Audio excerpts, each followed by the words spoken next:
Hello, everyone, and welcome to the Minding Her Business podcast. I am your host, Taylor Sater, and I am also the proud owner of a marketing agency here in London, Ontario, which is called Sater Creative. I started this podcast because I really just want to help tell inspiring stories to other people who might want to be inspired or, just want to hear some inspiring stories to feel motivated to do whatever they want to do in life. We aren't limiting this to just entrepreneurs. It's just whoever is successful or on track to be successful, or anyone that has a good story to tell that I feel like would be a great story to share with each and every one of you. So if you're listening to this, thank you so much. I'm so excited to take all of you on this journey with me. So I kind of want to tell you about how this podcast came to life. So I was getting a lash lift and tint from my girl Michelle, who owns Minx Beauty Bar, and I was talking her ear off with some advice about her business, which I promise we were on the same terms with that. It wasn't unsolicited advice. And I was just, we were chatting. I had some really good conversation. And she said, you should be a public speaker. And I have never heard that before in my life. No one's ever told me I should be a public speaker. And to be honest, I have a little bit of social anxiety. So that idea kind of scared me. And I told her that. And she said, well, maybe a podcast would be a good idea since I'm just in front of a camera right now talking to all of you. And I said, yeah, that's actually kind of a good idea. And I marinated with it a little bit. I have thought about doing a podcast a couple times, but everyone and their mom has a podcast. So why would mine stand out amongst everyone else's? And I think the biggest thing I came to terms with is whether I get 5 viewers or 5,000 viewers, it doesn't matter. I am doing this for me. I am doing this to build my personal brand, to share beautiful stories with all of you, whether it's my mom listening or not. She loves beautiful stories, so she'll be excited to hear all of them. And yeah, I'm just really excited to start this journey. So to kick this episode off, I just want to tell you a little bit about my story and how I got to where I am today. I feel like there's still so far to go, but I think we can start with how I got to where I am and why I'm starting this podcast. So to start off, my journey started off in 3rd year of university. So I was talking to a boy and I really wanted to impress him, and he is my boyfriend today, so it worked. And he owns a hockey school called Prolific Hockey, and they had a hockey skate. So this was about probably November-ish, because he was planning his hockey skate and he really needed to post something on social. So I was like, okay, let's impress him. Let's whip up a little post on Canva. So I typed in hockey template, and the first one that popped up, I was like, yep, that's it. So I changed the photo, I changed the words, and called it a day. And I mean, he didn't know any better, so he was super impressed, and I think that's what sold him on why he's dating me today.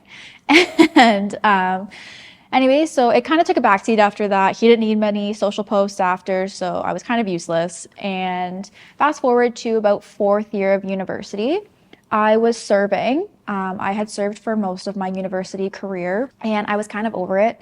Obviously, the money was good. It was great sometimes, and it was helping getting me through school and living in Toronto, which is not cheap. But there comes a point in most people's lives, some people are built for it, and that is amazing. I am not. I go to bed at 9 p.m., if not earlier some nights, and going to bed at 4 and waking up at 12 was just not the life I wanted for myself anymore. So I really wanted to look for a 9 to 5. So I was on Indeed, I was on LinkedIn, I was on every job search platform looking for a job in a 9 to 5. It didn't even have to be in marketing. It was admin, anything that could pay my rent and get me out of serving while I was still in school. Unfortunately, at that time, like I said, I was still in school, so I didn't have my degree just yet. I was a couple months shy, so nobody wanted me. There were people with master's degrees, maybe not for the admin jobs, but there were people that were way more qualified than me applying for these jobs, so I didn't stand a chance. And that kind of was a turning point for me that I wanted to start my own business. So I started Sater Socials at the time. So I started a logo on Wix, I started a website on Wix, and it was not very good. I wish someone told me that at that time, but here we are. It wasn't very good, but I posted it and I called it a day. I was super excited. And then I got an Instagram DM from someone who was in the same space as me. And she said, hey girl, let's go meet for some drinks and an appetizer or whatever, and let's chat. I'm in the same space as you and I'd love to chat. So I said, okay, that's great. I said that, but I mean, at that time and, having that social anxiety I talked about not too long ago, I was really nervous, but I kind of said to myself, if you're going to make it in this world, and as an entrepreneur, you kind of have to say yes to things you don't want to necessarily say yes to. So I did it. We went to my place of work, so it was safe. Not that I thought anything bad was going to happen, but safety first. And we met, and she wanted to go into a partnership with me. So we went into a partnership. After some deliberation with some friends and family, they said, you'll grow faster. They said other things too. It wasn't just, yes, do it, but we weighed out the pros and cons, and I said, okay, let's do it. So we got into this partnership and very quickly realized that we just weren't a very good fit. Just different creative visions. It just didn't make the most sense. I'm happy it happened. It was a learning experience. We're both doing our own things right now. We're both successful, and I'm so happy for that. So then at that point, the Satyr Agency was born, and it was great. I was super excited to kind of start this journey by myself. Selfishly, I did really want something that was just mine, and I did realize that from coming from a partnership. So, we changed the branding. I made a logo. I think I made it on Canva and asked someone to make our little other logo on Upwork or Fiverr or something, and it was great. It was perfect. It was cursive. It was feminine. It was screamed to me social media marketing. It was amazing at the time. So then, the Satyr Agency was born, and not too shortly after that, I was offered a job. Her name was Risha. She is from the hockey world and a connection of my boyfriend Chris's. And she offered me a job in social media marketing at the company she was working for, which is Exonify. I was really hell-bent on this dream of being an entrepreneur, so I was really heavily deliberating if I wanted to take this position. But again, after some talk with friends and family, they were like, why wouldn't you do it? You can learn so many fun things, and you don't have to stay in it forever, but it's a solid job. It's a great entry-level job. And not everyone believes in the entrepreneurship dream. So I did it. And I learned so much. I would not change a thing. I learned the interworkings of a company, a successful company. I learned how I want my business to work. I learned their tech stack, the things that they use. And I use a lot of those softwares in my company today. So I think it truly shaped my business and who I am as a business person today. What wasn't really fulfilling me was the B2B social media marketing. So it's so different from what we do today. Obviously, I run a B2B company, but it's very corporate at Exonify, which is great. And that's what they need to do. They're a multi-million-dollar company. But for us, I can have a little bit more personality in the things that we do. And that's what I feel like better suits me. Every day in my job, I get to be creative. I get to help build out campaigns, help with photo shoots, help with branding, and just it fills my boots. So I love it. And at the time, while I was still working at Exonify, we'll rewind a little bit. I was doing the Satyr Agency on the side. So we were doing that, and we were slowly growing. I mean, at that point, I probably had 2, maybe 3 clients.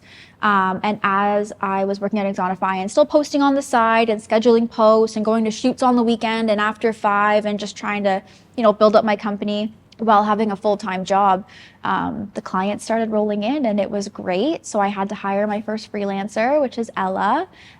She has been incredible. She's still with us today, and I don't know what I'd do without her. So that was the start of my freelancing journey, which I want to get into a little bit because freelancing has helped scale my business so much. We were starting to grow, and Ella was taking on the clients that I couldn't, and we were both kind of learning together how to run this business and do it successfully and happy clients and get results. And as time was going on, we kept growing and growing and growing. And I mean, I'm not saying we had like 30 clients, but we were steadily growing. And I kind of came to a point where I was thinking, if I want to grow and scale this business, I see so much potential. I'm living at home. My dad is letting me live at his house right now. I don't have to worry about paying rent. I mean, I have a couple other bills, but there's no other time in my life, hopefully, that I'll be living at home. And so why not take this chance on myself and build this business? So after some deliberation with friends and family, I decided to do it. So I had a really hard call with Risha, who was so incredible. I cried on the call and it was really emotional, but she was so supportive, and that couldn't have gone better if it wasn't for Risha. And she still supports me to this day. She comments, she reshares, she's incredible. So then I'm on my own with Ella, obviously. And I was like, okay, this is either going to work or it's not. And I really want it to work. So at that point, I just started doing marketing, and I hadn't really found my footing. We were still getting clients, but the branding, and I felt like it didn't suit us very well anymore. So we're gonna fast forward a little bit into this summer. So at that point, we had two freelancers. I had Ella and I had Suzanne, both incredible. I love them dearly.